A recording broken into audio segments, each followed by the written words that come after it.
এখানে আমি কি লিখেছি?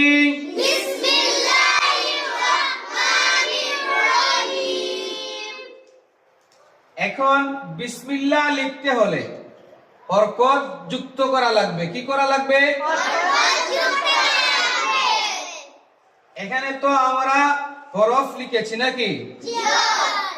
এখন হরফের উপরে হরকত যুক্ত করব। কি করব? হরকত যুক্ত।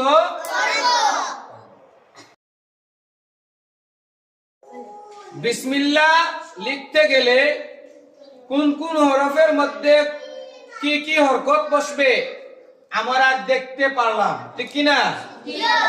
বিসমিল্লাহ লিখতে গেলে যতটা হরফ লাগে ততটা হরফের উপরে কি হবে?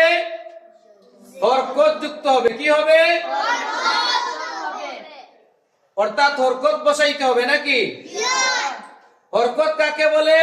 জের, জবর, পেশ এগুলাকে কি বলে? হরকত বলে। কি বলে?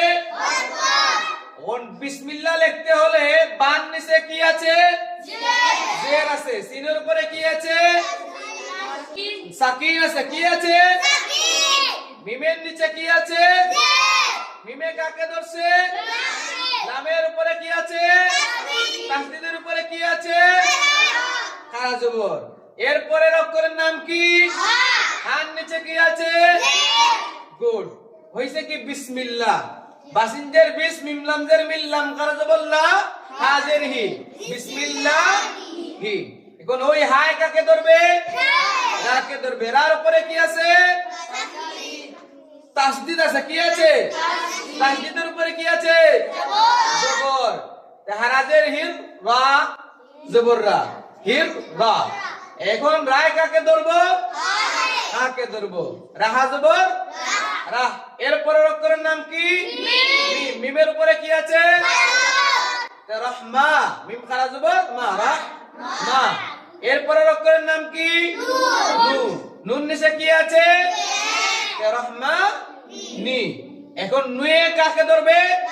রাকে ধরবে। রার উপরে কি আছে? তাসদীদের উপরে কি আছে? জবর আছে। নির রা। এখন রা হরফের পরের অক্ষরের নাম কি? হা। হার নিচে কি? জের। হায় কাকে ধরছে? ইয়াকে। ইয়ার উপরে কি আছে? সাকিন আছে। রহমানির রহিম। এরপরে মিম জের মি, রহিম। বাসিনজের বিস, মিম লামজের মিল, লাম খাড়া